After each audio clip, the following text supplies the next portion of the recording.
Hi, good morning. All right, so I think that there are some soft life lies out floating on the internet. I think that there are some lies being told to Black women or being shared among Black women, even about soft life and ease and luxury. And so we're going to talk about these things today. In particular, we're going to talk about what about if you don't want to perform that particular type of femininity? We're going to talk about why does soft life seem to equal luxury and spending money? And we're going to talk about why people are choosing or presenting a form of soft life that is not inclusive, that's very exclusive. Okay, so we're going to talk about all of these things today. I'm so glad you guys are here. If you're new here, welcome. My name is Stephanie Perry. I'm a house sitter. I'm the creator of House Sitter School. I'm the co-creator of Exodus Summit, and I help Black women embrace ease. I believe in doing as little as possible. And so I help Black women take a career break or a sabbatical. I help them move abroad. I help them bop around as a nomad. I help them house sit, all to embrace ease. Please subscribe to this YouTube channel if that sounds interesting to you. Okay, hit the subscribe button now. Okay, that and also turn on notifications so that you'll be notified when I post a new video or when I go live with a special guest. Welcome, hello, special guest. Hi, thank you for having me. I'm glad to have you. I'm glad that you're here today to talk about this. I am going to do a real introduction. Okay, so Ivana Robinson. I just spent over a week with Ivana Robinson at the retreat that she co-hosted in El Salvador called Reclaim the Retreat. We'll talk a lot about that later. Okay, we'll talk about that later, and we've talked about it before. Okay, but today Ivana is a life coach. What title do you use? I should. This is why I, people get information ahead of time. What title do you use? I call myself a life and leadership coach. Okay, life and leadership coach. Ivana, as you can tell, is younger than a lot of us here on this channel. She's going to come with a different perspective. You're a millennial, is that right? I am. Okay, so it's nice to hear from different generations. So we're going to have this conversation with a millennial woman. It's really important because a lot of the women on the internet who are portraying this type of soft life are women in Ivana's age group, and women in my age group are looking at it like, I don't know about this. Okay, so that's why I think it's good. It's cool that we're in these two generations having this conversation. So, Ivana, do you want to give us? Adelia says you're young but wise. I concur. Thank you. I appreciate that. Do you want to give us a better introduction, the type of introduction that you would normally give out in the world? Sure. Yeah, Ivana Robinson, life and leadership coach. I help dissatisfied professional women ditch the expectations of other people and prioritize their own needs without feeling guilty. So that covered, I say life and leadership because that covers both home, personal, social, as well as, your work life and whatever that looks like for you.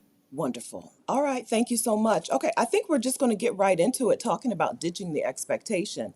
I think we're just going to get right into it. Good morning, friends. Good morning, Pam. Good morning, Keela. Good morning, Early. We all agree. We all agree. There's a lot of beauty on the screen at this moment. Good morning. Good morning, Shauna. Good morning, Adelia. Good morning, Cinderella. Good morning, Alexandra the Great. Good morning, Alicia. Okay. So we're going to get right into it. Can you tell me? So Ivana and I had a quick conversation while we were together in El Salvador on the retreat. We had a quick conversation about soft life things and our disdain, mutual disdain. We bonded over a mutual disdain for the whole soft life movement that's kind of happening. Can you tell me what you mean when you say soft life? What I mean or what the internet means? What the internet means. Yes. So for the women, because I do have quite a few women who are in their 60s, like, I don't know what y'all talking about. Yeah, Hello, soft 60. life, I feel like it's a concept that has been very like TikTokified. But it's the idea, in theory, of living a life of ease. But on the internet, it is very much tied to luxury and capitalism, Mm-hmm. right? Of like when you see hashtag soft life, it's expensive, designer bags and shopping and very lavish vacations, which I think are all things that can be a part of soft life, but are not the pinnacle of soft life. Yeah. So the number one lie of soft life is that luxury. equals softer living, when that luxury costs a lot of money, right? Mm-hmm. So the portrayal of this soft life, some of those women are grinding to get that luxury, right? Yeah. What? Yeah. Right. Because it has to come from somewhere. Right. And I think even if you're putting it on the internet, right, like content creator is a job, right? Right. Like if you are working with brands or trying to be a quote unquote that's work. That's right. That's right. Uh, e- okay, right. So even if you're making money as a content creator, you're working to get the money to do the soft living. And some of that Yeah. work is hard, strenuous, stressful, uh, heart attack causing work, right? And then some of the women are doing things a different way, right? Doing things in a really hard way, like having jobs that are beating them down to make the Yeah. money, live that luxury life, right? Jobs that are literally killing them. Mm-hmm. Yeah. And I think there's like a world for that too, right? I think especially as Black women, I think it is totally fine for you to have luxury to be able to participate in that element of the life, but it's when we sort of put our whole identity, Mm, right, is tied to this idea of luxury and what a quote unquote soft life looks like yeah, as opposed to what it feels like and yeah. what it actually means to you. Number two lie of soft life. Y'all know I like lists, okay? Number two lie of soft life. What it looks like is more important than what it feels like, right? What it looks being the outside is more important than the inside, Mm-hmm. right? So if we're talking about people who are portraying soft life as luxury, people have confounded or conflated luxury with soft living, when we know that the luxury costs money and some of them are grinding, like grinding to get the money, right? if Yeah. if we've confounded luxury and soft living, what then would you how would you could describe soft life? How would you ex- I think it's sort of what you help women do, right? Love living a life of ease and of comfort. Um, I think it's something that Black women in particular has always been a part of our story, even if other people don't see it or don't understand it, right? Like in Sojourner Truth's speech, Ain't I a Woman, she talks about, right? Like men say that women are supposed to like be helped into carriages and like deserve, these nice places to be and lifted over mud puddles. Mhm, Well, ain't I a woman, right? Like no one does those things for me. But mhm. seeking, that element out, and being our own person, I think has always been a part of what it means to rebel, and like it's a part of our revolution as Black people, but I think particularly as Black women.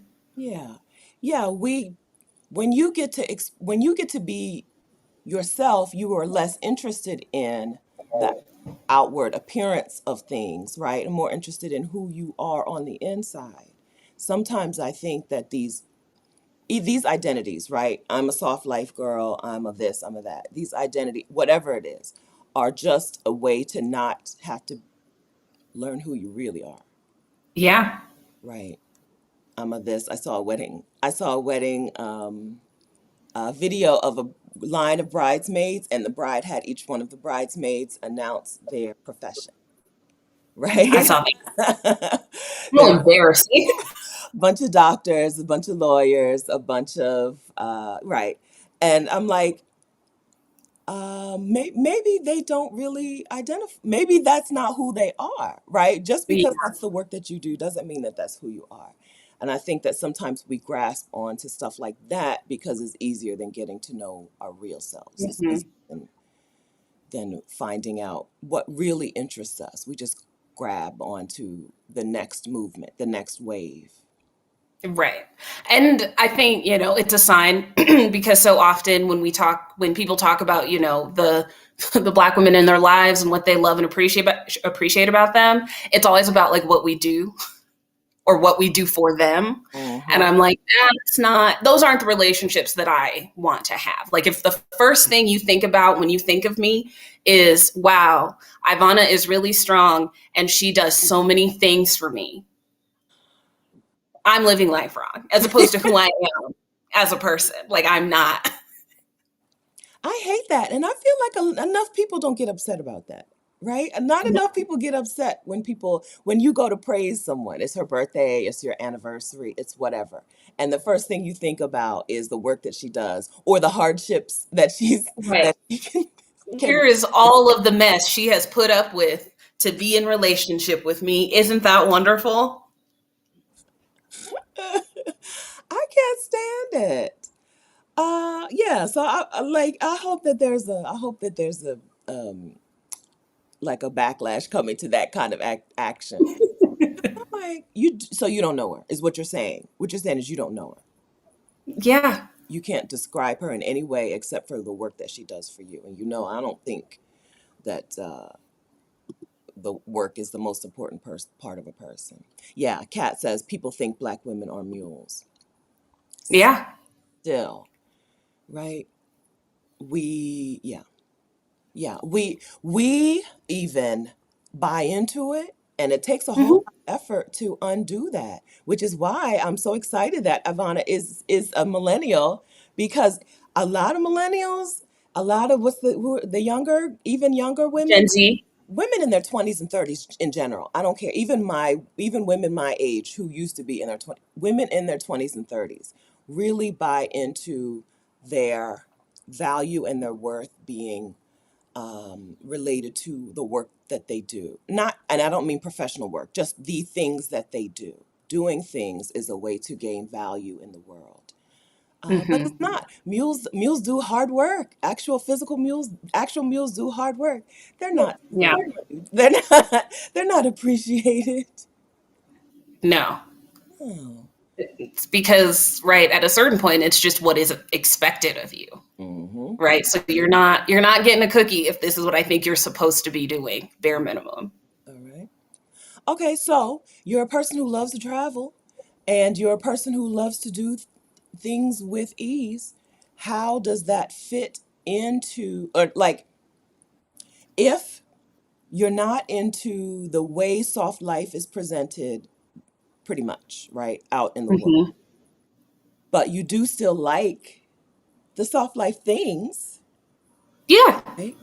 Is there like a conflict? Is there any part of you that's like, well, I should reject all of this. If I want to reject part of it, I should reject all of it. No, because then I'm operating from a place of like just pure rebellion as opposed to a centered, a centered place, Hmm. which I think is the pinnacle of soft life, of doing what makes sense for you. You talked about the retreat, and Adelia and I did our part, and it was great. But that retreat would not have happened if we did not also partner with Dr. Kiona, who handled, right? I'd call it the hard part, right? The travel logistics of Yes. making sure everyone knows how to get where they need to be, are getting picked up, moving us around the country, things like that. Because if you left that to me, we wouldn't have been nowhere. So, I said, do you guys think now that you know how to do this, do you think next time you have a retreat, you'll do it on your own? Y'all were like, no. Why would we? no. Why And would I think that's right. That's part of me being able to have a soft life. I want to have retreats. I want to commune with these women. But I don't have to make it hard, No. right? Like I can find help. I can find partnership, community Hmm. to, help me do these things, right? And they're way better at it, right? Like this is something that they've been doing. They have connections, they know things. So why would I want to do it just for the sake of saying, look how hard I worked? Yeah.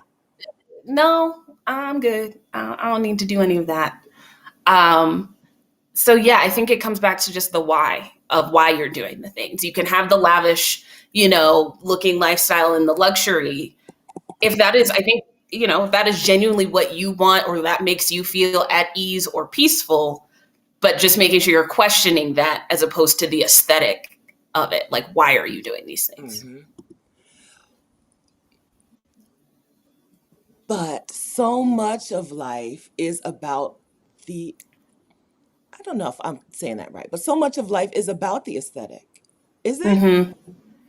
I think on Instagram and TikTok, yeah. So how do I think I would also say, yeah, we do live a lot of like, I know in my own life, there have been times where it is like, oh, that's what those people are doing, or that's what they not even appreciate, but what they look up to, right? So I need to do things in this way to show that I am yeah, being successful or being whatever the adjective yeah. is. Do you feel so you've been a person who had the title, right? The job title that took you around the world. Ivana worked for a consulting firm that moved her to Belgium, Yeah. Belgica, moved her to Belgium, right? She had a life that from the outside, especially in the world of black excellence, people would have praised even if she was miserable, right? Hmm. So how do we when like seriously, how do we get how do we make how do we connect with what we really want when everybody's telling us what they think we should want? Hmm. Yeah, that's the hard part, right? Is we have to sort of divest ourselves from what other people think their expectations for us, even if we love that person and, want to have them in our lives, right? It still has to be our life because we are the ones who have to live with the consequences of the choices we make or don't. They don't. That's right. So, really taking into account how do you feel, right? One of the activities we did in El Salvador involved an emotions, a feelings wheel. Hmm. And I put that in there very specifically because as Black women, we are not often asked how we really feel. No. We do not take time to think about it. And so finding the language for that can be incredibly difficult. And so I'm like, okay, let's start with the basics: sad, mad, happy. Okay, then let's take that a step further. What is underneath that feeling? Because until you can name it, you can't necessarily say, like, I want more of this or less of this, or really explore what is going on with you. And I think introspection is a part of living a soft life. Yes, yes, right? That's the thing that I think is just missing from the conversation. I can't say that the women who are out, the soft life leaders, right? I can't say that they're not living lives of introspection, but you can't put that on Instagram, right? Or if you could, nobody would read it. Nobody would read that post. Right. And so what we're missing in the conversation is um, like, who am I and how does this fit into me and how do I keep myself when I'm moving towards a thing, a title, an identity, right? How do I still hold on to Mm-hmm. myself? It's hard to have that conversation when everyone needs things to happen. Everyone's scrolling, right? We're living in Yeah. a time when you have to grab people's attention because they're scrolling. It's easy to grab people's attention if you're wearing a cashmere bathrobe, in a hotel suite, right? Taking pictures in a hotel suite, as opposed Yeah. to, here's some thoughts that I've been thinking, right? Mm-hmm. Here's some things I'm letting go of. I watched a video this morning from Brown and Bendy, and she was like, here's some things I'm leaving behind. And it's April. Here's some stuff I'm leaving behind in March, right? Yeah. That's not going to get any attention compared to if she had posted a picture of herself and her babies in little cashmere robes in a Mm-hmm. hotel at the hotel. Um, Introspection is hard to put on the internet. Yeah. Yeah. Okay, so I can't really focus because the chat won't let me focus because all they want to talk about, all they want to talk about is Ivana's skin. So Oh. we're gonna just take a break. We're gonna take a break. It's on topic. I disagree with DG. I think it's on topic. I think there's a reason that Ivana looks the way that she does. I think part of the reason she's going to give us something. I hope she tells us something. I think part of the reason is that Ivana is living Ivana's life, right? She gets to live Mhm. her own life. There's not an internal. I think what we're seeing is the lack of internal struggle, which Yeah. I call the lack of struggle ease, right? I think we're seeing ease on the inside, working on the outside. Okay, I Yeah. think. What do you think it is, Ivana? It's definitely a lot of that. I'm not stressed out. I'm not concerned about things when I wake up. It's like, okay, I should check my email. That's probably the most stressful, quote unquote, part of my day of like, I should really respond to them people. Uh, but I'm also going to be real. It's a lot of genetics. Hmm. I don't do a lot of work, but sunscreen is very important. Whatever sunscreen you're going to wear, I'm a big on a sunscreen, and then I use like a retinol, Oh, which is like a whole vitamin A situation. In Mexico, we're fortunate where you can get like the prescription level without actually needing a prescription. oh, So if you are outside the U.S., go for that for sure. Um, yeah, those are probably like the big things that I think make a difference. Other than that, just make sure you wash your face at night. Take the day off. That's it. wash your face, wash your pillowcases, which is Yeah. not, that's advice for white women. You have to tell white women to wash their bodies. We, all right, let me get myself together. Let me get myself together. We, oh, and Ivana lives in Mexico City. I don't think we mentioned that yet. I don't think we did. Yes, I live in Mexico City. I just renewed my residency, so I get to be here for another 3 years. Wonderful. Congratulations. Thank you. All right. And so, how does Mexico City fit into you living a life that on the inside makes you glow on the outside? How does Mexico City fit into that? Um, Mexico City is my dream city. I visited here for the first time maybe 2015 and just fell in love. And I was like, I need to live there. It took a while. I think that was back when I was struggling for sure with trying to how do I get to Mexico, but also maintain this corporate life and level of living was a big thing for me. Kind of how I ended up in Belgium was I was trying to get to Mexico and they were like, that's great. We need you in Belgium. And I was like, okay, I need to work. I want to work abroad. I want to, try some new things. I'm down for it. Mhm. Um, but yeah, I just love it here. I love it here so much. And I think that is something that contributes a lot to me being at peace. I do love to travel, but being here, I don't feel the need to go anywhere. Like I still enjoy exploring the world, but it's not from the same place as when I was, living my life in DC or even in Belgium of like, I don't like being here. So I need to get out and go. And I need to be on, a plane every other month in order to kind of stay sane. Escape. Uh-huh. Because you need to escape. You have sometimes, right? Those things that look like ideal, those things that look so ideal. Oh, Yeah, she gets to travel every month to places, right? It's because she's got to escape her life, right? exactly. And And I don't have that anymore. yeah. I love it here. I love my life. Yes. All right. And it's not easy in your 30s. You're in your 30s, right? Not 20s. Yes. Okay. It's not Thank you. easy. I think that most of us would agree. It's not that easy. That's not the baseline for Black women in their early 30s, right? To be No. able to say, I love my life. I think that most of us here get to that point in their 40s or 50s, right? Where we can be like, you know what?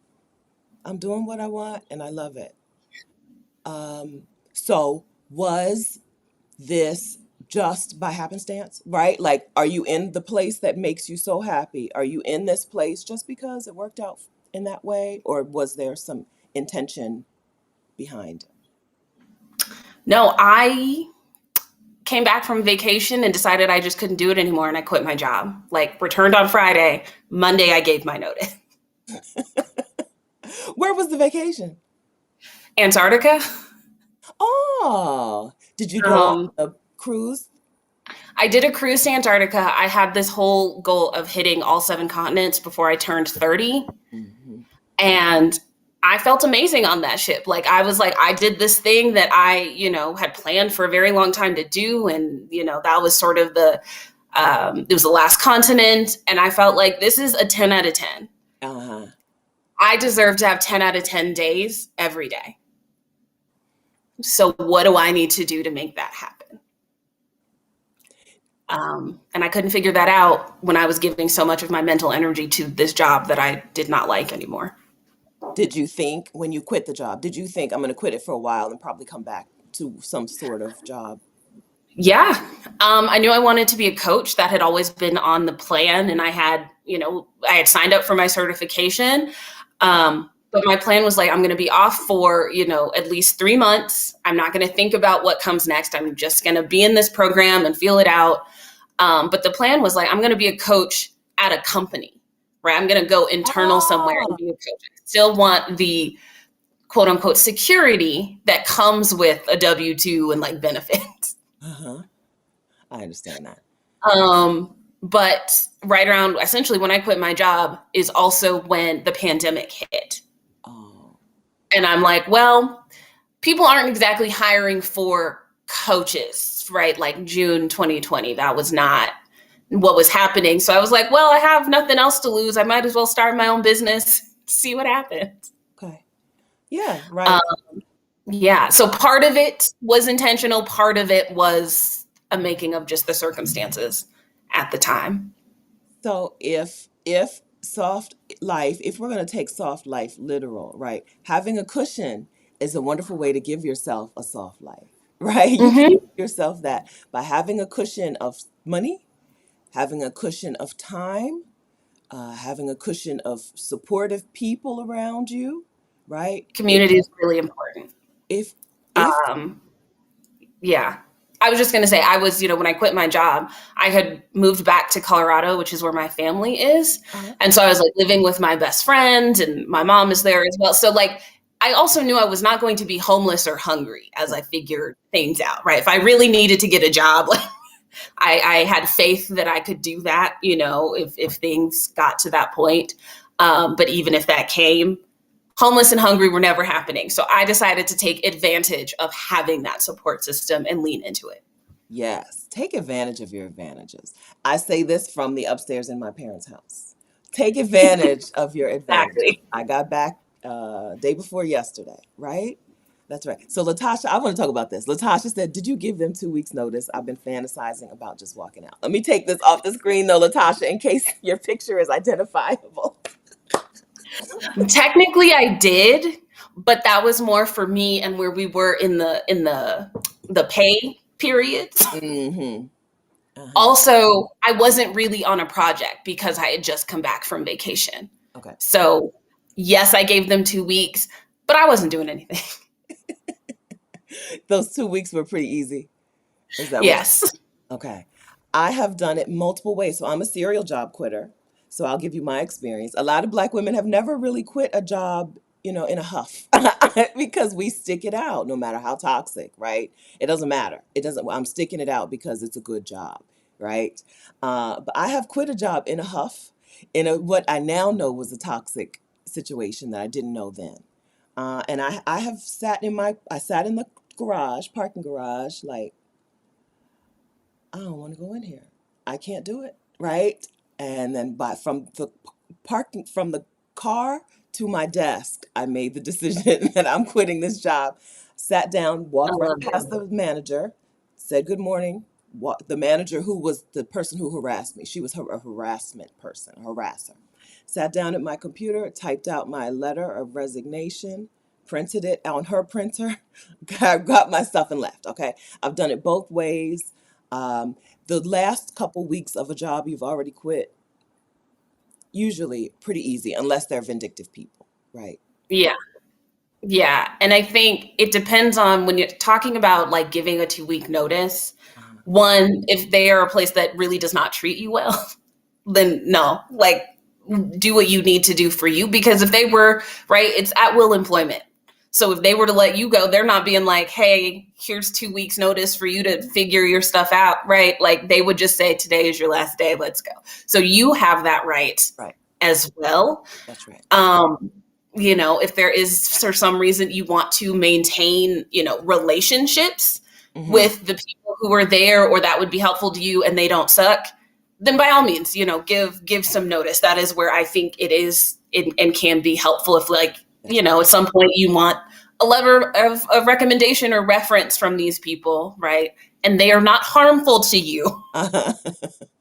right? Then yeah, go ahead, give the 2 week notice, but don't give it because that's what you're quote unquote supposed to do. No.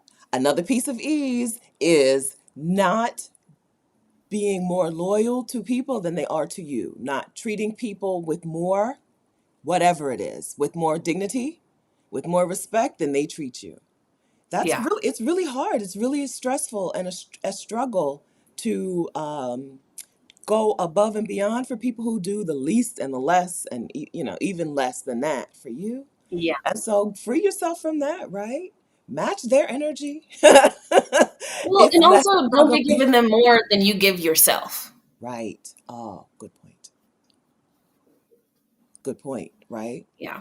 Yeah, yeah. You don't want to, yeah, that's right. Yes, okay, because you're giving yourself that message that you're not worth being treated with respect. If you treat people with dignity who don't treat you with dignity, then you're giving yourself the message that you deserve less than they do. Mhm.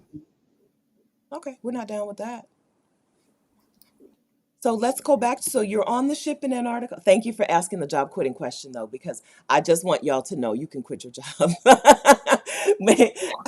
As a 48-year-old, women in my age group, a lot of women in my age group have never quit a job, right?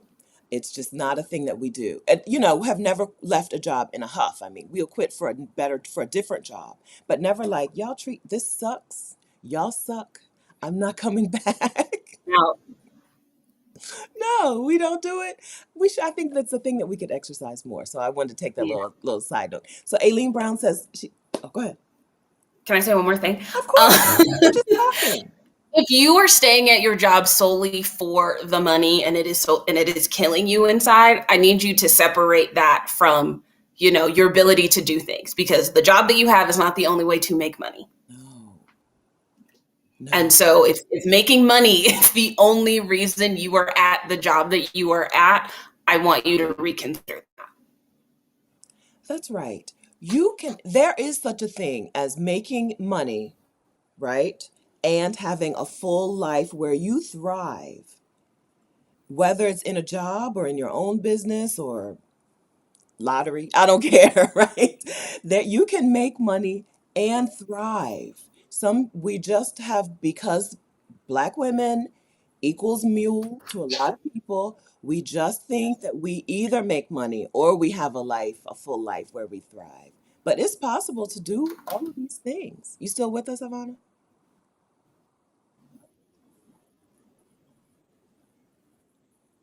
Okay. I think you're back. We lost you Yeah. for a second. Okay. Okay. I could hear you the whole time. Okay. So, Yeah. All right.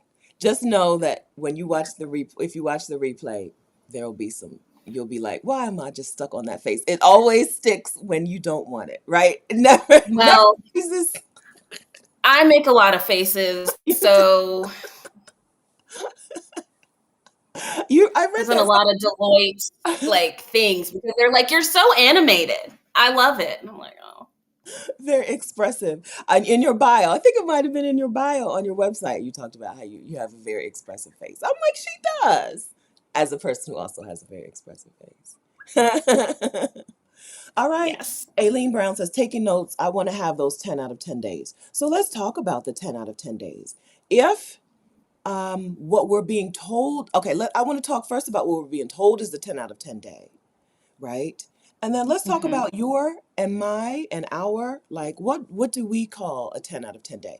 Because on the internet, right? So the soft life girls are out here telling us a 10 out of 10 day includes um, going to restaurants or establishments that are the it place right now, right, without any really concern about do you like it here, right, just the it place, the it hotel Uh-huh. for brunch, or the it whatever, right, the it coffee shop, starting your day there. Then you're going to do some shopping for brands that you may not even like.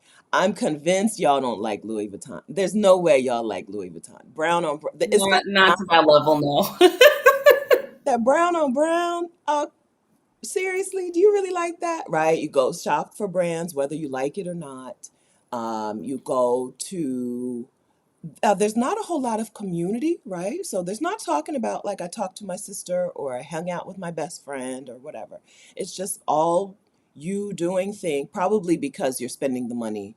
You're spending money that your friends and your sisters don't want to spend to do the Yeah. soft stuff, right? It's all about being very solitary, but also being very consumerist, right? A very Mhm. consumer focused day is what the soft life girls are telling us is the ideal day. Yeah. How much of that overlaps with what you have come up with for yourself as an ideal day, Ivana? Ooh. Um, well, it's not waking up at 7 a.m., I'll tell you that. I'm a night owl. So like for me, it's I get to wake up without an alarm. I get to take a nap during the day. It's on my calendar, Mhm. siesta time every day. But yeah, I get to have a slow morning, even if my morning doesn't start in the morning.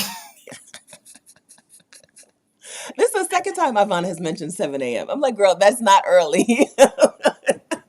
Yeah, no. Adelia loves to ask me if I saw your things live. No, I was asleep. I will watch the replay.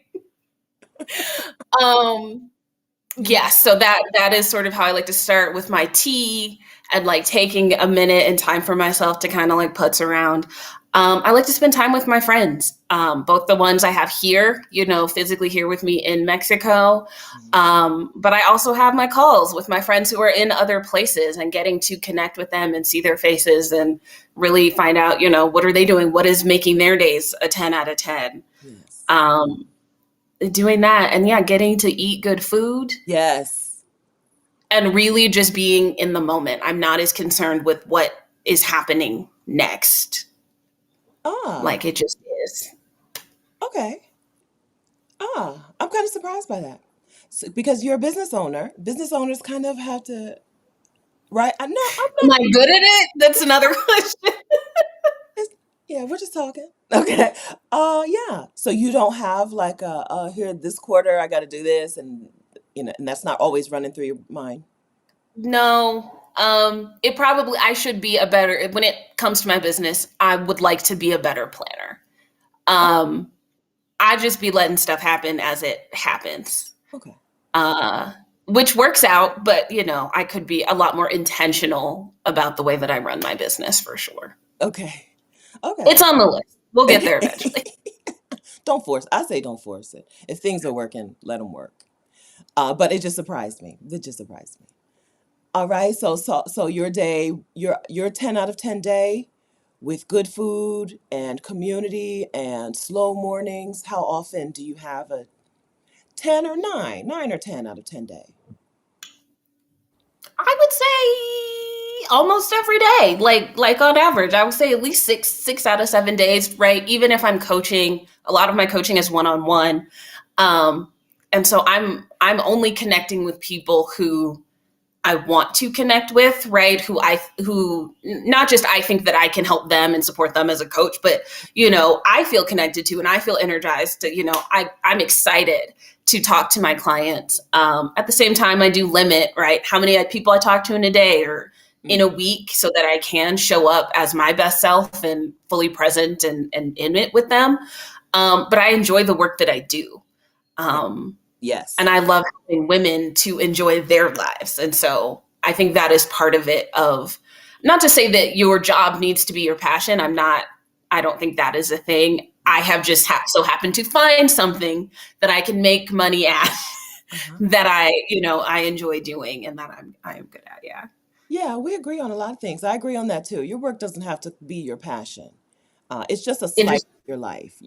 If you're when people say my work is my passion, it means my work is taking up a whole bunch of the pie of my life. It's bled out into the rest of my life, and I don't have boundaries, and I don't have a whole life. I just have work. Right. That's how I And would describe it. boundaries.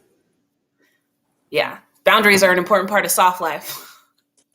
Yes, right? Yeah, if we're saying that soft life and ease are the absence of struggle, right? Boundaries will help you get there. Boundaries, keeping things in its place, keeping work in its place, right?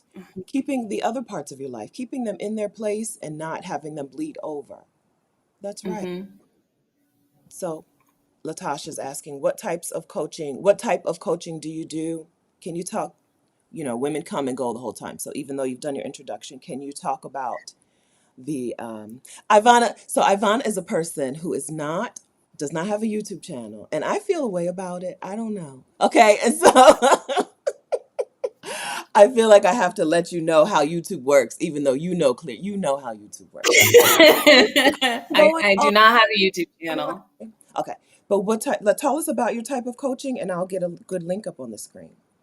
Yeah, I'm a life and leadership coach. So I talk with women, mostly women, about, jobs, about family life, social life.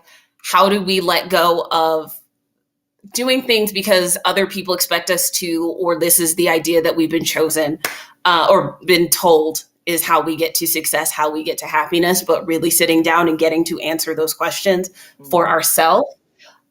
Most of my work is one-on-one. So I do individual coaching and like a VIP day, which is more of an intensive. If there is a more specific goal you're trying to get to, let us jumpstart that together.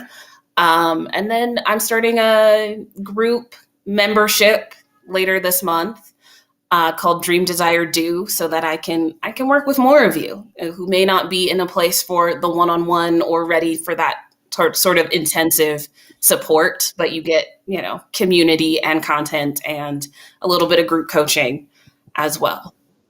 Wonderful. And then obviously the retreat. And the retreat. Let's put a pin in that. In the retreat, can you talk about so you told us that your coaching is for women who want to dig into what they really want for themselves. Is there how would a woman know if she's ready for coaching, or if she's like you too gone for it? Right? Which is the thing that people think, I'm not ready for coaching because I don't know what I want. Yeah, I don't think you have to know what you want exactly. I think that can be an element of coaching. Like you can know that this is not it, Mhm. but you have to be ready to do something about it, Mhm. right? Especially if if I'm going to be giving you my one-on-one time, you have to be committed because I can be the best coach in the world, but if you're not ready to do the work, it's not going to be a fruitful experience for either of us. Um, and I would say ready for coaching is if you feel stuck and you have read all the little self-help books or you watch the YouTube videos, but nothing has really changed for you, haven't necessarily implemented anything, um, then it might be a time to look into coaching, give you some action steps. I like to say you start where you are, right? So we need an action plan that makes sense for where you are in your life and what is feasible for you. Um, and that is just, that's not a one size fits all type of a thing. That's right. Um, but I'm reopening my one-on-one schedule later this week.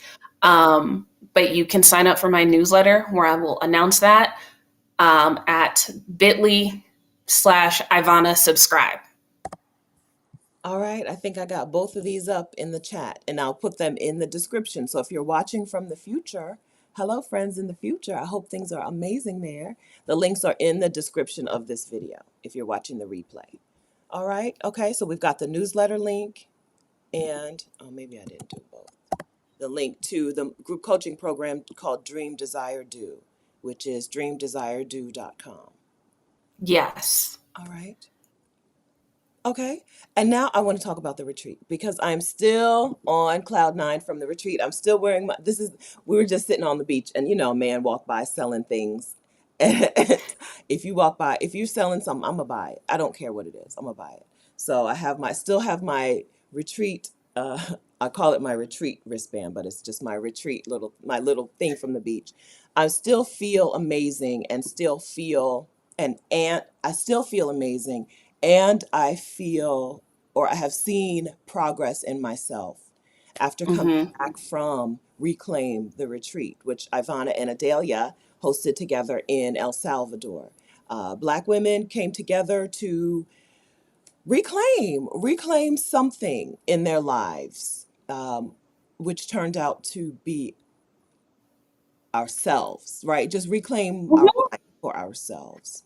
And Yeah, our tagline is, it's the retreat for women and femmes who want to reclaim their identity, their happiness, and their peace. And I think that is very much what we did. very much so, because man, don't I feel happy and at peace.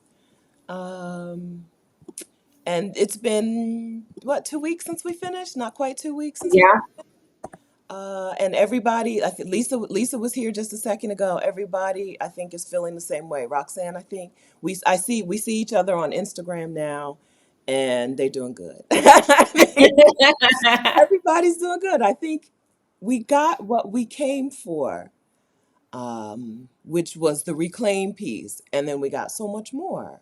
We came away with community or sisterhood or whatever word you like. yeah, Some women don't like one word or another. We came away with friendship, with a bond. We came away with so much more than we thought we would going into things. yeah. Ivana and I love Adelia, we're hearing. hosting the retreat in November, so get your spot. Yes, there's only a few spots left. But thank you for saying that. It was one of those things that we'd never done it before, Yeah. and so we could have all the hopes and dreams in the world and have that not come to fruition, and actually making it happen. But I think you're right. It was great, and we really wanted community and community building to be a part of the retreat, because a lot of us are doing this, right, trying to sort of do things differently, live a life for ourselves, and we're the first ones in our circle to really do that. And it can be hard when you don't have a piece of your support system that are people who like get it, right? It's not that you're trying to do the exact same thing, but they understand the perspective that you're coming from, and or maybe, a few steps ahead of you in that journey, in that mindset shift. So being able to come together so that it's not just me and Adelia, but you get to help each other and to cheer each other on and to, just add to your support system. That's right. And we did. It worked. So thank you very much for putting that together. But like it was just an amazing time, amazing experience. As a person who likes to do things alone, right? As a loner, a hermit, right? It was so wonderful to come together with like-minded people and bond and cheer each other on and get ideas from each other. I'm like, oh, me too, me too. Ideas from each other and kick back and dance and laugh and have a good time. It was a wonderful, wonderful retreat. So November retreat is coming. How many do you know? How many spots are left? I should know, but I don't. Left. So You know, it was like five, but I left. think a few of those are taken. So if you want in, it's a $350 deposit. So get in on it. Okay. So if we're talking real soft life, right? Softer living, and parts of softer living include giving yourself that cushion of community and support. This is a way that you can do the real soft life and not the performative soft life, right? Mhm. If you are looking for, yeah, support and community. If you're looking for time, the cushion, some time where you get to work on you and not have to work on everybody else's stuff. Yeah, getting out of your environment, right? Getting to a new place, I think, also helps us to take that time for ourselves to see things a little bit differently. Because as much as I can say, take some time for yourself and be introspective, when you're at home and have all of those other responsibilities and things on your mind, it can be very difficult to do that, especially if that's not something you already do. That's right. So get out of that. Come join us in El Salvador. And yeah. A spot or two left. So, Kat, what you do is you on the website you put in your name and email address. Then you get an email that tells you gives you more retreat info and tells you how to pay your deposit. It's a Mhm. two-step process. So go ahead and put your information in, get the email back, and then read that information and go ahead and send in your deposit. I would say send in your deposit. Not only was the retreat awesome, right, but also El Salvador was awesome. We talked all about that last week. So if you didn't get a chance to see my video last week talking about my impressions of El Salvador, go ahead and rewatch that last video Yeah. if you're going to the retreat and you want to hear about it, because El Salvador is awesome. I'm going to say this in a loving way. El Salvador is like Costa Rica, but smaller, you know? So Hmm. if Costa Rica sounds interesting to you, El Salvador, you might like El Salvador better because it's easier to get from place to place. Yeah. Yeah. And I think it's, we have a lot of reasons for why we chose to have the retreat in El Salvador, but one of them is because it's not going to be on a lot of people's lists, but is something that is actually fairly easy for a new traveler, if that is you, right? It is on the dollar. There are a lot of direct flights from the US. Yes. And the people are just like very warm and welcoming. So, like, you need help, you have questions, they will help you out, at least in Yeah, my experience. they will. Wendy at our hotel, Wendy was the front desk manager, I think was her title at the hotel. She asked me she knew I was staying later. I stayed after the retreat. And then I extended my stay in the hotel after the retreat. And then I stayed in another hotel. She asked me where I was going next. She looked at it. She says, no. No, it's not Don't do safe, that. not safe. What she was just saying is like I see you walking around by yourself at night. This is not a place where you can walk around at night because I was going to a different beach town. She's like, no. Mm, Wendy came back with a list of places I would like to go, a list of drivers, two different drivers who could get me there. I'm like, Wendy, thank you, but like you didn't have to do all this. People, and she said, I'm taking care of you whether you're at my hotel or not. you in my country, I'm not gonna have you out here acting up, like not enjoying yourself. I'm not going to Yeah. have you out here upset about something. I'm going to make sure that you enjoy the experience enjoy your time in El Salvador. And that was not the only time that someone went out of their way. When you go to a lot of places, it's really shocking as an American. It's really as a Black American, shocking how out of their way people will go to help you with no Hmm. expectation of any. I can't do anything for you. I can't, right? I can say thank you and move it along. You're not expecting me to do anything, but you'll make Yeah. sure I make sure I have what I need. That's a that's a wonderful experience of traveling abroad. Yeah. This is Lisa, who was on the retreat with us. Lisa, and who the Vicarian Sabbatical Fund sponsored her retreat trip. So thank you for that. Lisa says, I feel like Reclaim the Retreat jump started my new softer life. Yes. I mean, what else? What else do we have to say, right? If what you want is to create a life of intention, if what you want is to create a life that where the outside can match the inside, where the inside can be at peace and then Yeah. the outside can reflect that, I think that this is a wonderful way to get that started or to buffer it, to reinforce it if you've already started it. Yeah. Yeah. Yeah. I agree. Yeah, so we got to see. Well, maybe we'll talk to Lisa sometime soon. We got to see Lisa's transformation in real time, right in front of our faces. We got to see, like, my thing was an internal thing that's going to be harder to show on the outside, right? What I went to the retreat to do, to work on, to fix, to leave behind is like avoidance.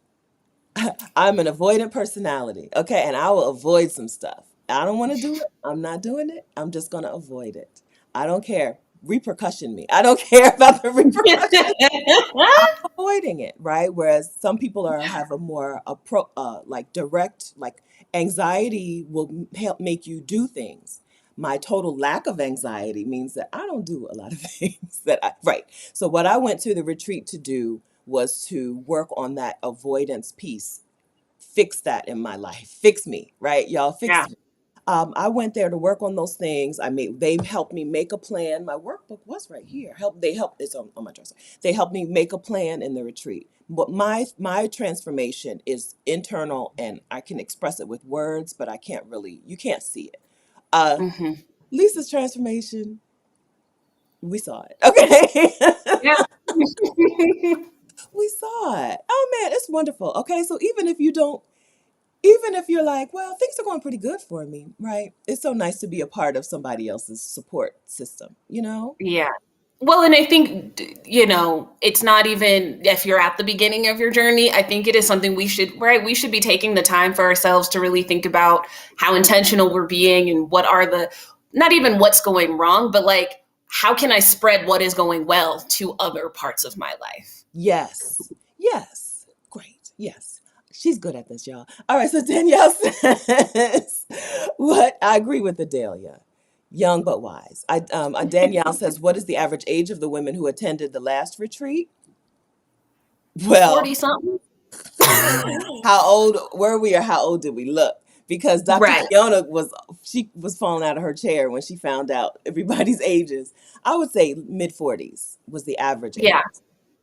There are women in their 50s, I'd say mid 40s. Yeah. There, um, yeah, but there will be some, probably next time there'll be some younger women. Uh, yeah, Yeah. I think it was just women in their 40s and 50s. When you say, here's the price of the retreat, we're like, okay, right? Then Yeah. younger women, We're ready. We got this. Yes. for some younger women, it's going to take some time. So the next retreat, there might be some younger women in addition. So if you're a younger woman, uh, you'll be fine. You'll be well taken care Yeah. of. Yeah. I think it is, a good mix because it's not necessarily about your age, whether you are younger or older than that, but like, what are you here for? And being open and, That's right. right. That's I right. was I was the young one in the group, but I don't think that was an issue. Except I was like, oh well, Ivana can help me with my phone, and she was like, no, I don't do. I'm like, you're a millennial. You're supposed to know how to do tech stuff. I can't remember what it was. I was like, help me with It's the tech. probably because you have an iPhone, and I'm like, I don't know nothing about that. Oh, I was taking pictures. I was like, you do it. You do it. She was like, I'm Oh yeah, don't. I handed it off to Adelia, the content creator, the YouTuber is what I think she prefers. But yeah, I was like, you do it. Okay, Danielle says, I just look young. I'm 52. Okay, good. You'll be right, fit right in. Everybody will fit right in. Everybody will fit. yeah, Yeah, so I'm glad that Lisa said that this helped her jumpstart her soft life. A lot of us have responsibilities, and so on one hand, the soft life looks appealing, but on the other hand, it's like absolutely not. Won't work for me. Won't work for me. I have responsibilities. I have obligations.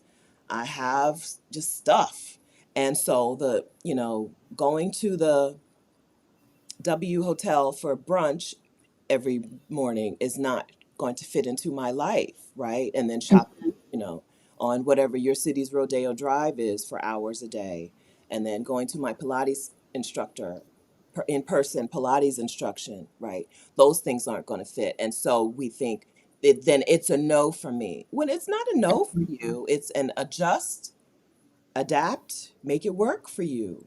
For you. yeah. Yeah. Yeah, so I'm so glad to hear Lisa say that. I'm so glad to hear Lisa say that. So I wrote down 7 lies of soft life. Okay, so we've been talking for over an hour, and we're gonna get to what I prepared. Okay, cool. I Let's wrote do down it. 7 lies of soft life. A couple we've already gotten to. Luxury spending equals soft living. No, because okay, Ivana is not a confrontational. I'm gonna say controversial. She's not a person who is here to court controversy. But I'm gonna say something controversial yet brave. A lot Okay. of soft life livers are getting the money in ways that are super hard, including men, right? Having a man be in charge of your money is probably not soft living, right? And so if the idea of luxury stuff to you is what soft life is, which we've already told you that's not what it is. But if your idea of soft living is buying luxury stuff and you're getting the money for that luxury stuff from men, that's not a soft life. I don't Especially if you have to change yourself to be with that man. hmm That's right. All right. Number 2, lie of soft life, 7 lies of soft life. Number 2, how you look on the outside is more important than how you feel on the inside. We've talked about that. Number 3, you must perform femininity to be worthy of love. Do you have any opinions on the the the word femininity? Like just like there's a lot of soft life content out here in the world, are you seeing the increase in femininity content? And what are your thoughts? I have thoughts, but as a good host, I Yeah. want you to go. I mean, the idea of femininity is another patriarchal lie. Like, it's a lie of the patriarchy. Like, it's just another way for us to be controlled, particularly in a white supremacist world, because femininity was not designed with Black women in mind. So the idea that I can be this super feminine and that is gonna like save me, lie. It's not, because that's not a thing. All a lie. Um, and I'm also just someone who's not about living by other people's rules. That's That includes the gender binary. Okay, that is a colonial idea. And so I'm just like, I need to be me in whatever form that is. How other people choose to define that as feminine, masculine, whatever, that is on them. But the idea that to be a woman, to be a lady, quote Mhm. unquote, right, needs to look a certain way is BS. You're not going to ruffly dress and blow out, what is it called? The Brazilian blow. You're not going to ruffly dress and Dominican blow out your way to being treated well. No, especially not as a Black woman. Like, that's just white supremacy does not allow for that. All a lie. It's all a lie. Yeah, right. So there's the also along with the soft life movement, there's like the femininity movement, which is saying you present yourself in this particular way for value, to be treated Mm-hmm. as a valuable person, to be treated better. That is just such a setup for failure. It's never going to happen. If Mm-mm. Okay. Okay, I see it. So, all right. Thank you, friends. I think you're agreeing with us. Okay. Yeah. So, right, silk press. Thank you. I couldn't get the words out. Yeah, you can't silk press your way to better treatment. It, No. you can't frilly dress your way to being not the mule. Okay. Mm-hmm. It's not going to happen. You're just going to end up putting on a costume every day that may or may not reflect how you feel in that particular moment, right? And Yeah. resenting that costume. No ruffles. You can wear a ruffly dress if you want. I've got ruffly If dresses. you want to, I have a little ruffle situation happening, but it's not because it makes me more of a woman, more feminine, more like no. No, No. no, you can't put on. Yeah, so yeah, it's just the idea. To me, it's the idea of putting on femininity, which just really irks me, right? Just Well, be and like you. who Just be you. defined femininity to begin Right. with? Like that, I think that's the thing. Who says? Who says? Right? Yeah. So okay, be a pretty mule. Okay, I'm glad. Okay, I know y'all are with me. Yeah, so you're right. You can talk about it. Talk about lipstick, right? And talk about the silk press, right? If that's what you like, go for it. Talk about it, okay? But when because you're because this idea of what femininity is so exclusionary. It definitely excludes fat bodies. It excludes dark skinned women. It excludes my Hmm. hair, right? My hair alone, I'm out of the conversation. Ivana, you're out. You've taken it, right? Yeah. And so there is that loud message that, okay, well, you're not worthy. Okay. This particular look, this person with this particular look is worthy of XYZ, worthy of love, worthy of respect, worthy of dignity, right? Uh, the rest of y'all, good luck, God bless, as Rashida says, right? So, yeah, I'm so upset. It's very upsetting. It's very upsetting to see so many women being pulled in, I'll say, kind of pulled in to that as a way of trying to get what you really want when the only way to get what you really want is inside of you. Yeah. Yeah. You Yeah. got to do it for you. Yes, that's right. That's right. Leisure and lace. There is a femininity scale, same as a beauty scale. And it's not we're not on the right side of that scale, right? We're never going to be on the right side of that scale for it to work in our favor. So buying into it Hmm. and performing it A losing battle, losing proposition. Yeah. All right. Okay. So you must perform. That was number three. You must perform femininity to be worthy of love. Number four, self love, not a priority, right? I think that what we're seeing out, Yeah. one of the lies of soft life, is that self love is not all that important. It's not all, because some of the things that we're doing, they're doing, women are doing to live the soft life are the opposite of loving yourself. If you're going, Very superficial. yeah. Or like, just like, seriously, if you're going into a toxic job every day, women are having dropping dead at their desks, right? Women are having heart attacks and getting diagnosed with all kinds of illnesses that are stress related because of the job, right? So if you're going into a job every day to be able to afford this soft life that is killing you, that is the opposite of self-love, right? Hmm. If you're in a relationship that is toxic in order to live this soft life lifestyle, that is the opposite of self-love. And also, if you're saying that these brands are a better indication of who I am than my actual self, that I have to put on these brands, this luxury look, in order to be um, viewed, to be seen at all, right? I have to put on this luxury stuff to be seen at all. I think that's also the opposite of self-love.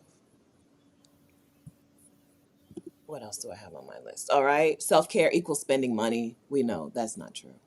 Another lie. It's okay to struggle to live the soft life, right? Doesn't matter what you have to do to get the stuff. That's, Hmm. It's yeah. just what the aesthetic, what it looks like. That's all that matters. That's all that matters. And the seventh lie I wrote down, if you can't afford it, you don't deserve it, right? If you can't afford XYZ, you don't deserve a soft life. That's not true. I think we all deserve to live a life of ease, and we all deserve to live a life without struggle. And we all deserve to live a life where we feel at peace in ourselves, right? Where we feel at peace with who we are. And there shouldn't have to be an income scale or a certain hair texture or whatever in order to get that for yourself. Okay. Okay, so let's go to the comments. What's anything that you want to anything you feel like we're not getting to or want to get to again? No, so far so good. Okay. Sharon says, but we live in a superficial world.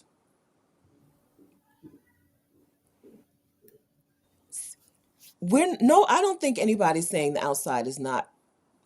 I'm vain, okay? So I'm not saying that the outside is not important, but I'm saying that there is a way for the outside to reflect what's going on the inside, right? If there is peace on the inside, we can see it on the outside. You can see that right here on the screen, right? If there is turmoil on the inside, you can also see that on the outside. Yeah. It's nice to like it's and it's okay to like nice things, right? I don't have a anymore. I don't have anything that I could point to except that I fly business class, right? I don't fly coach anymore. I don't do it. I've decided, right? I've decided I don't fly Yeah. anymore. I fly business class, right? It's okay to want good stuff and like good stuff, but that has to come after the inside, the prioritization of what's on the inside, right? Yeah. I think. I think. Yeah. Sandra says we don't have to subscribe to that superficial world. It's hard not to, though. How vested do you think you are in superficiality?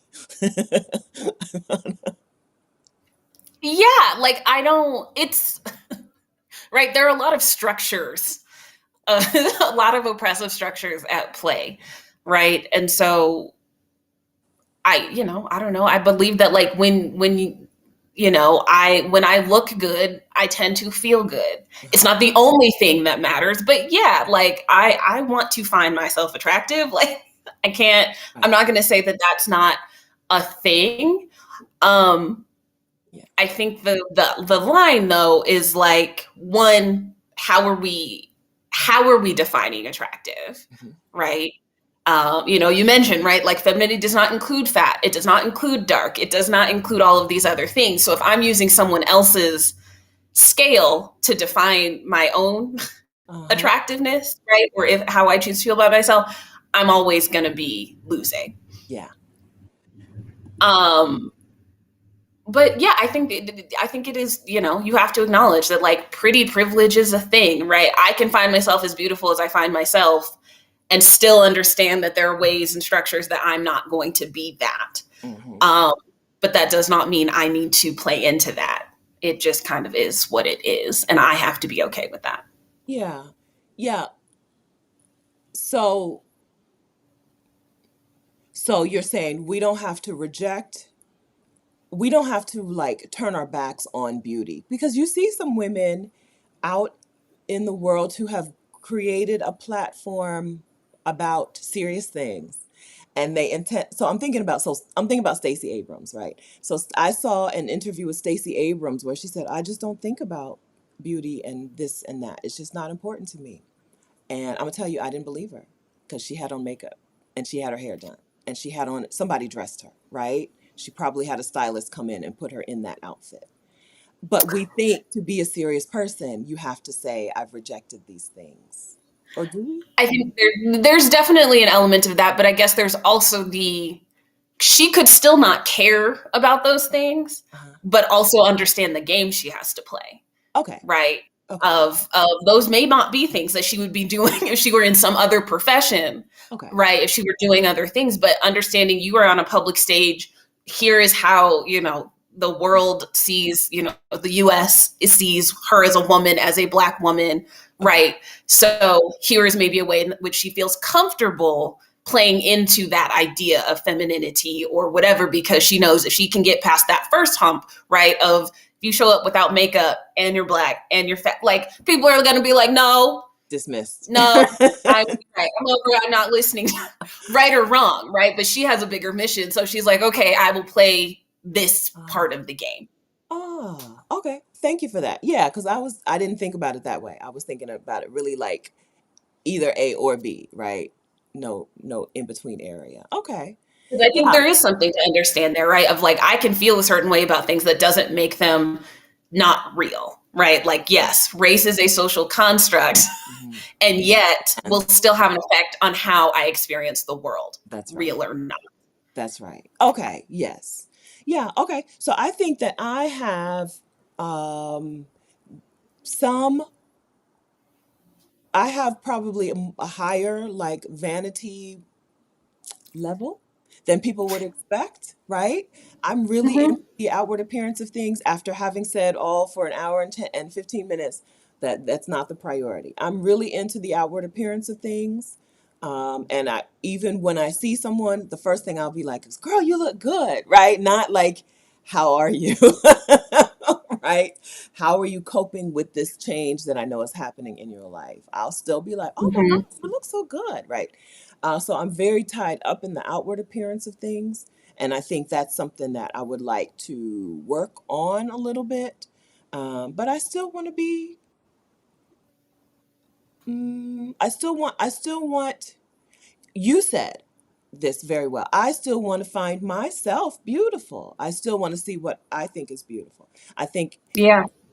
it, that I like the way you said that. Yeah, I like really appreciate that. Yeah, I don't want to reject it entirely, right? I don't want to just throw it to the wolves. Yeah, I think it's not about limiting ourselves to the idea of what beauty is based on, you know, the white supremacist patriarchy, because I think that's the problem, as opposed to expanding our idea of what it means to be beautiful. Yeah. Mia Moore says, why would you use someone else's scale? That's right. That's right. That's what we have to learn, right? We have to create Yeah. our own scale so that we're not always out here talking about, I got to change this, change my nose, change my this, change my that, so that I Right. fit into somebody else's. And I Uh, think that's the question to ask, right? Of like when we see something and we think that it is unattractive or makes us feel a certain way, why is that, right? Where did we learn that that thing was unattractive? hmm That's right. That's right. Erica says, whose ruler are you using? That's right. That's right. Yeah, because you didn't start that way. You didn't start that way. You didn't start out thinking, oh my gosh, I'm an uggo. Right? hope Somebody not. else. Uh-huh. Somebody else told you this thing is beautiful, right? This Barbie Hmm. doll or whatever. This is what beauty is. And Hmm. if that's Then not you true, realize you're not that. So the assumption is, oh, therefore ugly, I right? must Like be the that's the myth. problem. Yeah, I must be the problem, not this Barbie. This Barbie Right. is not That reflecting. structure is the problem. That's right. That's right. That's right. All right, I'm looking through the comments really quickly. I didn't do a whole lot of reading of the comments as we were talking, but I'm just looking through. Yeah, Okay. we as Black women seem to think that we don't deserve some things. So this is why I have enjoyed. So this is why I still watch those luxury and soft life videos, right? Because even though I think they're getting soft life wrong, I think that they're still sending out a message, oh, this is normal. This is normalized in my life, right?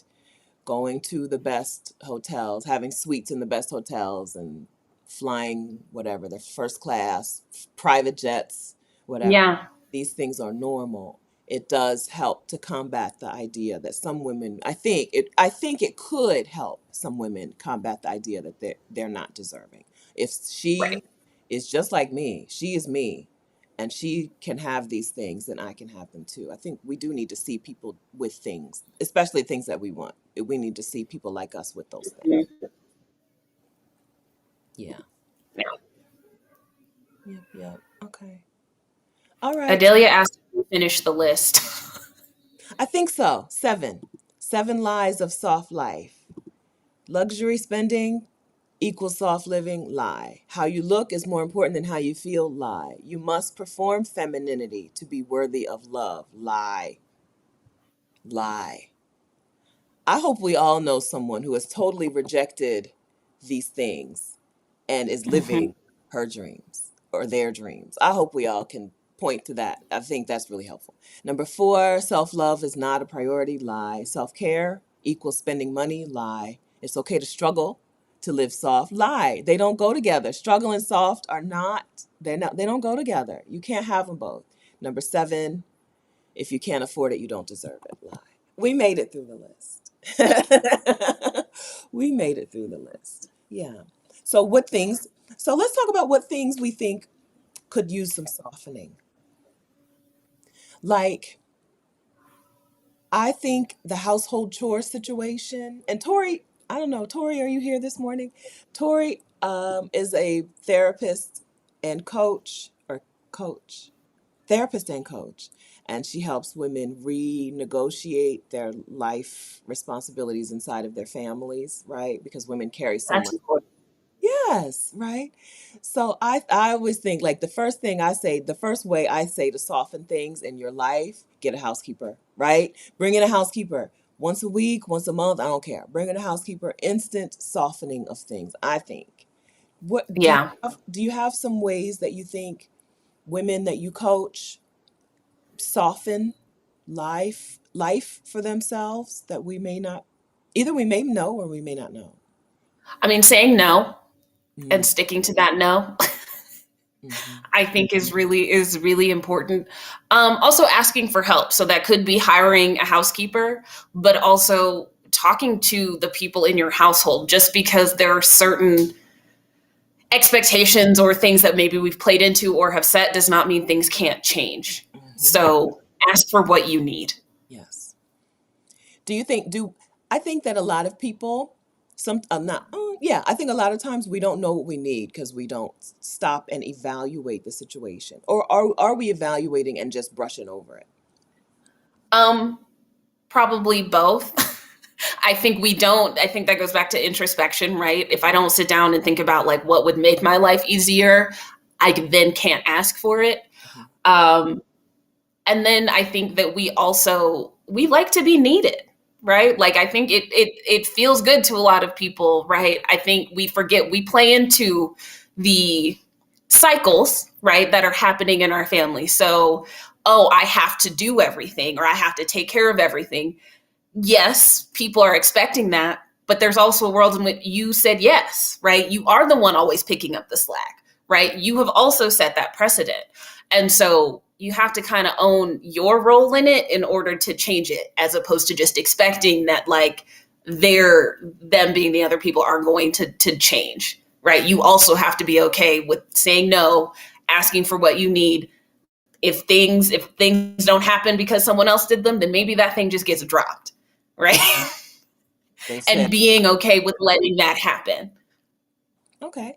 Do you have a no? So you're a little younger and you do what you want. But is there a thing that you've said no to lately that you're super proud of? Um, yes. I'm going back to Colorado next week to visit, my family and get the rest of my stuff. And my mom had asked me, like, oh, when you come, will you help me like clean out my closet or whatever? And I was like, no, because why I have two brothers. She has two other children that live there, a host of other like family members, my niece and nephew. I'm like, why are you waiting for me to come home as the girl child to like do this thing? Uh, Let's not. all right. Did she hear you? Do you think? I guess we'll find out. Oh, that's a great point.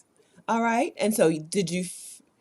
Okay, so let's squeeze in a little girl child talk because you talk about this quite a bit, and it's not a conversation that a lot of women have out in the world because we're just expected, right? So what are you the oldest also? I'm Uh, the youngest. Okay, youngest, but And the there's a large age gap between me and my brothers. oh, okay, okay, youngest and the only daughter, and that gives you a lot of, or could give you a lot of obligations and a lot of responsibilities that Uh-huh. that you address, that you actually notice. And I think a lot of us, a lot of women, I don't really have a lot of obligations, but other women in our situations would take on responsibilities and obligations without even thinking twice about them. Yeah. How did you become aware of like the disparity? Um, I feel like it's something I always was aware of because like I realized the age gap between my brothers and me like did not lead to a difference in responsibility. Uh, Right. Of I, was still living at home, like in high school, middle school, and I would have to like make my own doctors or like dentist appointments. uh-huh, Whereas my older brother was like 25 and would call home and be like, hey, mom, can you do this? And if I had asked that, it would have been, but you can do it. And I'm like, but I'm the minor. If you're calling for anybody, it should be me. uh-huh,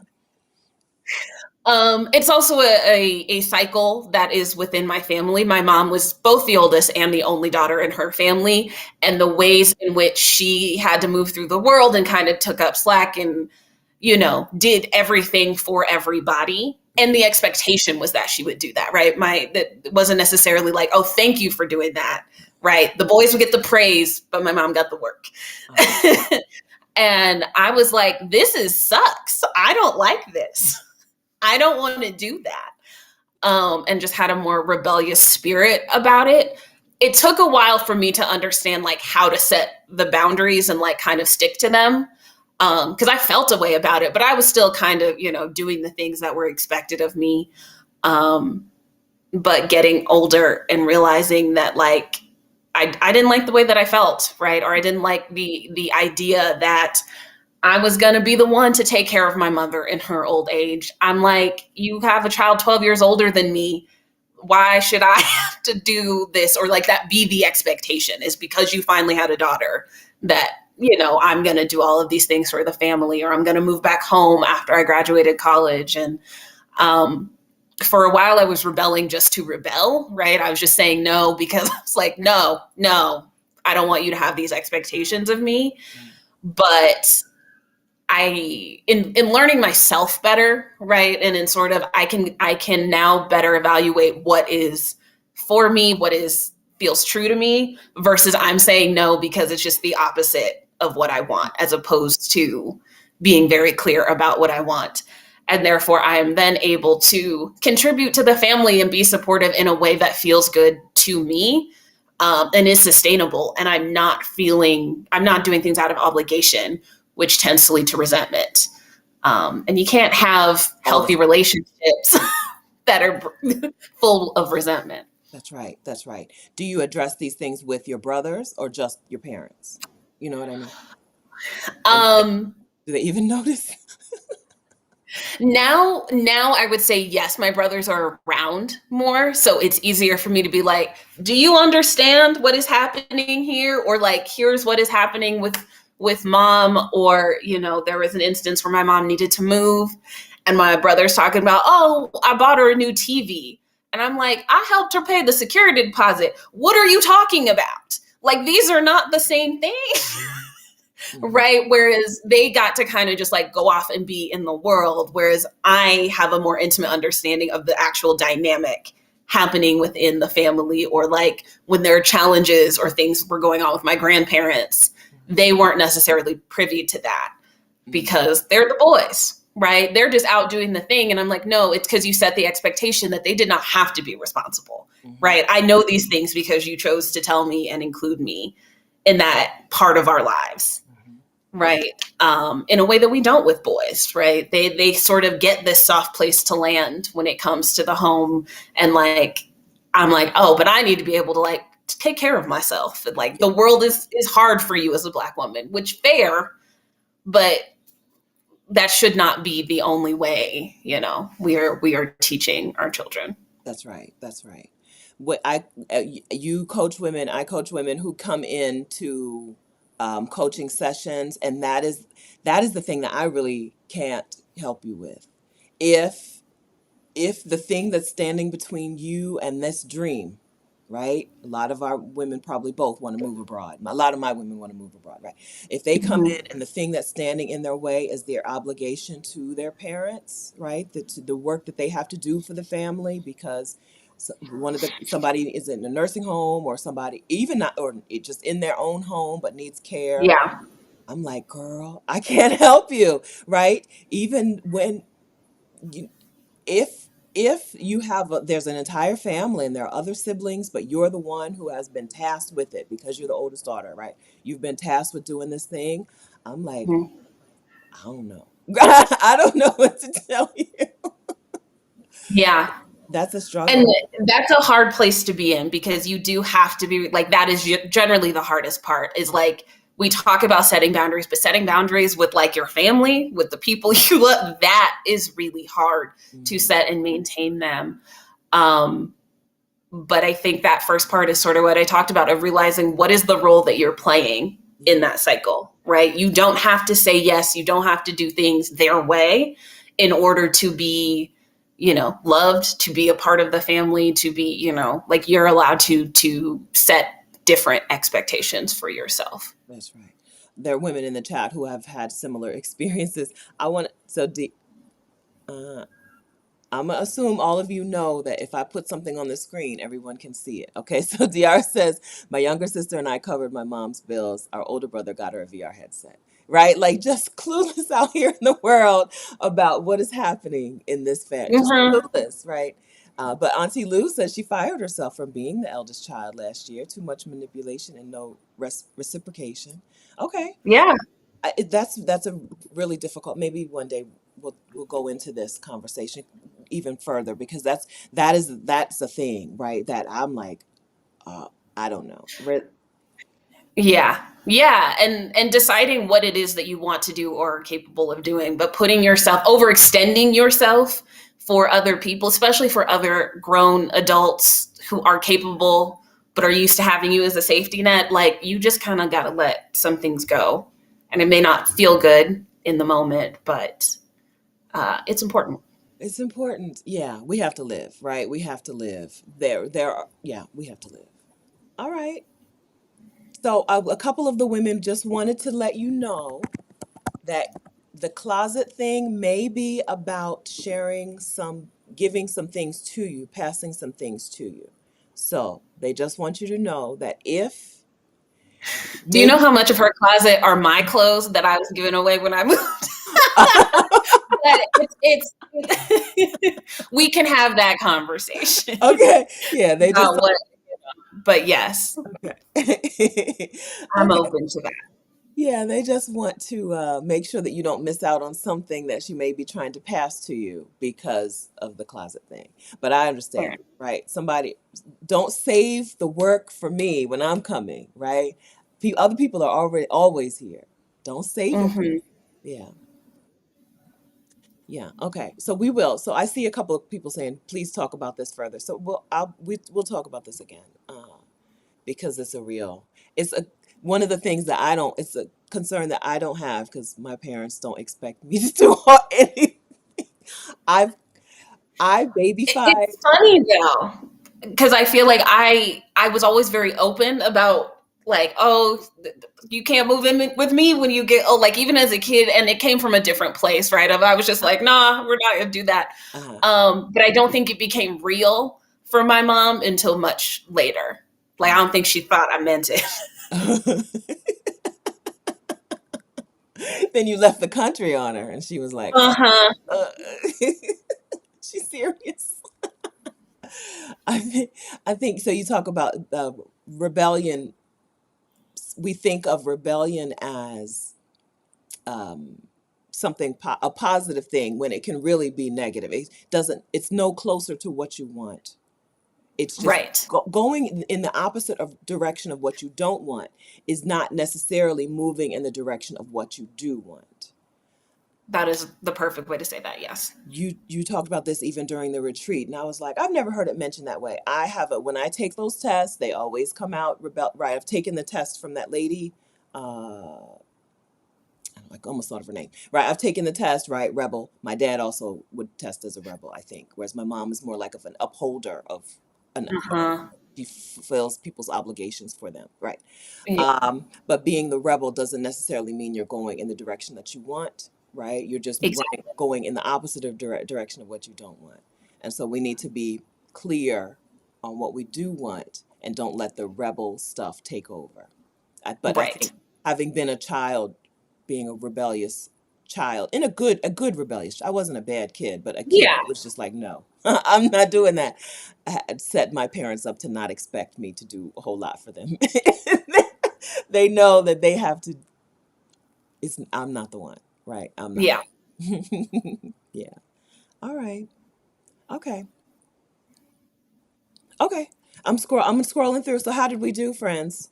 We've talked about soft life as it is portrayed in the world. We talked about what we think soft life really is. So you shared your 10 out of 10 day. I want to share my 10 out of 10 day. My 10 out of Yes. 10 day, I would like to wake up early, even on a perfect day. Even on the day when everything is going right, I want to wake up a little bit before the sun. I really love that.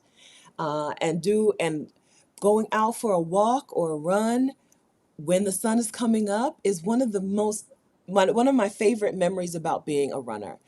Adelia was trying to convince me not to go back to running because it's really hard on my knees it's and running is not good for people who don't want to look their age, right? Running can age you a little bit, and but I don't think that's why. I think she just for the knees thing. She was like, "You try swimming, right?" But I really loved going out first thing in the morning, getting on that path in the park, and as I walk, the sun comes up. I don't know. It felt like I was bringing the sun up. And you know what I mean? I don't know how a better way to explain it, except that I felt like I was running the sun up and it was the amazing way to start the day. So I would start my day with that. I would do some writing.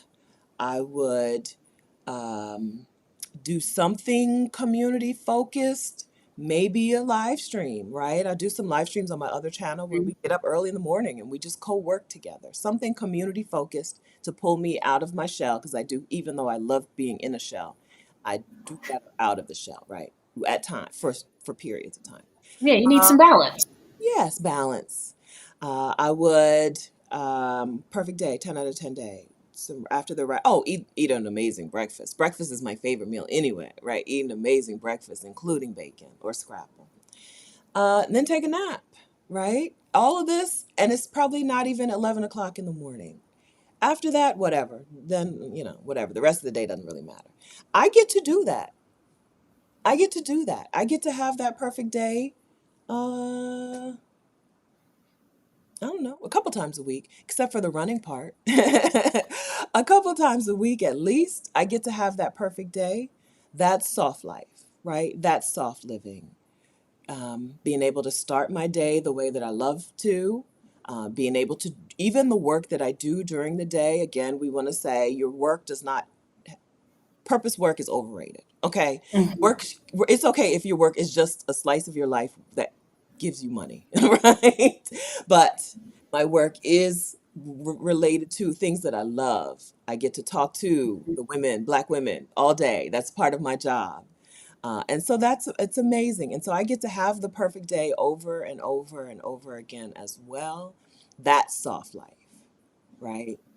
That's soft living, not dreading going into work, not pulling into the garage at work and just being like, here we go, right?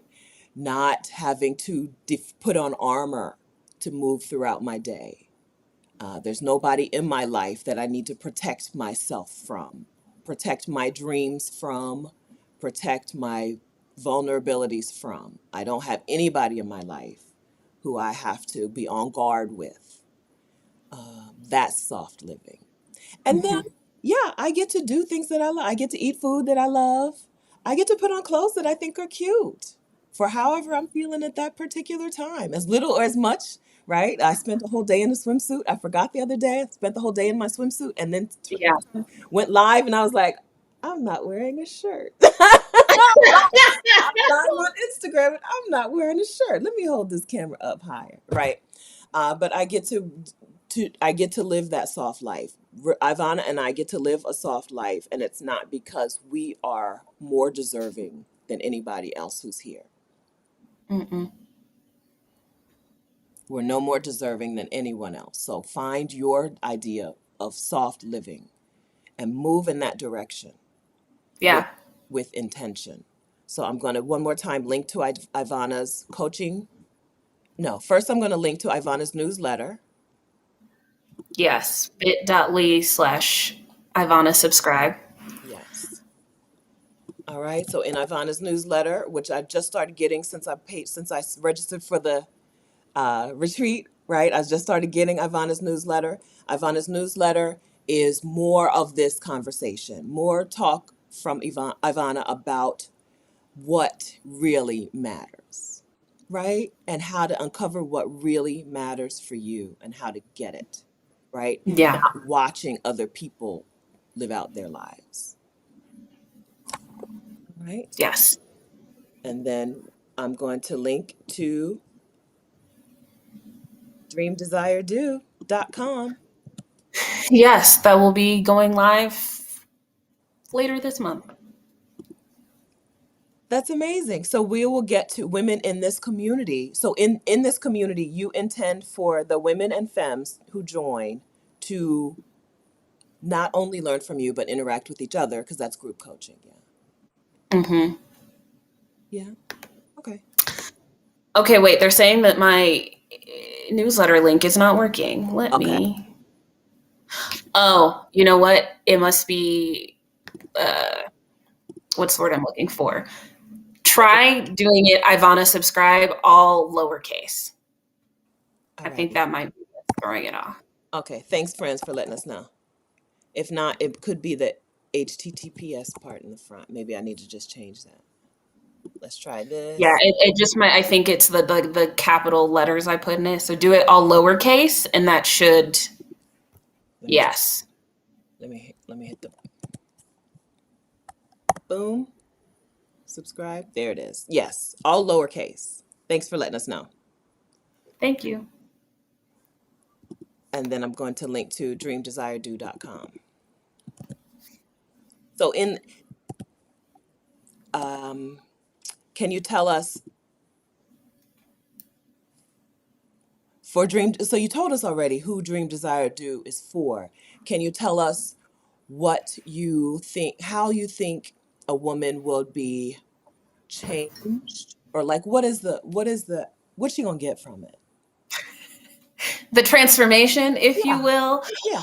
Um, my yes. So the setup for Dream Desire Do is that you figure out what you want, right? So the dream, what does that look like? What it is that you truly desire. So as your dreams evolve, you're staying on that path, right? We're not rebelling to rebel for, for rebellion's sake, but actually going, like you said, intentionally towards the things that you want and having a plan to do that. I'm all about, like, let's break this down into what are some steps you can take, making those steps actionable, right? Like literally step one. I think we often think about it of like, I need to change my life. So therefore I need to move away and I need to do all of these really grand things that can be really overwhelming, right? When you're thinking about it That's right. as step one. If step one is leave the country, that's overwhelming, right? Step one might just be, let me look into this country. Let me go visit this country. Let me, figure out those other pieces of the puzzle. Let me research residency in this place, Mm-hmm. right? And so getting really clear on like what a legitimate step one, step two is that will get you to that bigger idea of leaving the country, but making sure we're not staying stuck because we don't know how to move forward.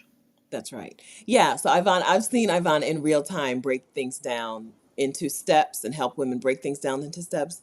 This is her thing, right? It's like you found your, I don't know, your groove or whatever. You found a thing that you really excel at, that really gives women the that really makes a difference for women, right? So I've gotten to see how to do that in person. And it's really, really helpful because I mean, overwhelming things are overwhelming already. And then you say, I want to change, I want to make a transformation. Oh my God, Yeah. it takes effort. Hard. Yeah. And so sometimes it's easier to just stay where you are because the new thing is going to take such hard effort.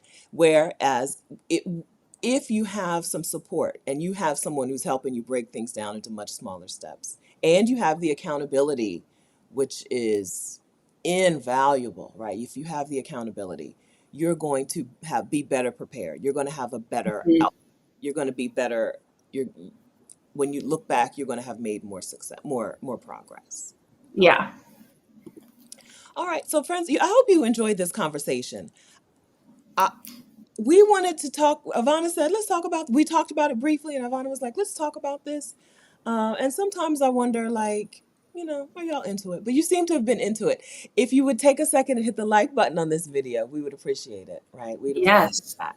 That will help other Black women find the video. It will help you to get the video into the right eyeballs. So thank you very much for that.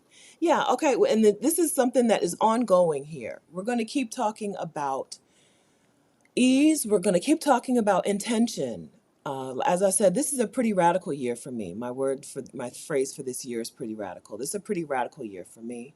So we're going to talk about how to know what you want and then how to get what you want by being intentional. So thank you very much for being here and for participating, friends, and for taking it in and for joining in on the conversation. Ivana, thank you so much for being so open and sharing and helpful.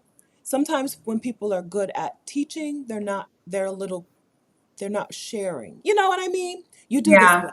You do this well. Which is why you Thank may you. want to get a YouTube channel, okay? How did I know that we were coming back to that? You may very well want a YouTube channel where you can do more of this because you're very good at it. But thank you very much for in all sincerity. I mean that. I mean that, okay? But in all Thank you. sincerity, what I also want to say is thank you very much for coming in, for talking to um, an audience of women who you already know and love. And thank you for helping them to know and love themselves more, right? To get to who Well, they thank are. you. Thank you for that.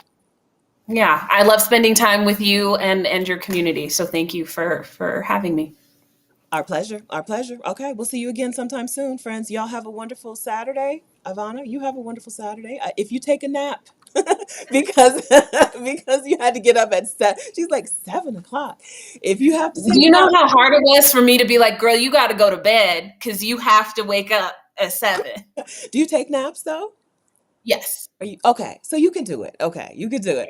Oh, she said 2 or 3 times. She was like 7 o'clock. I'm like, Ivana, that's not early. That's it not.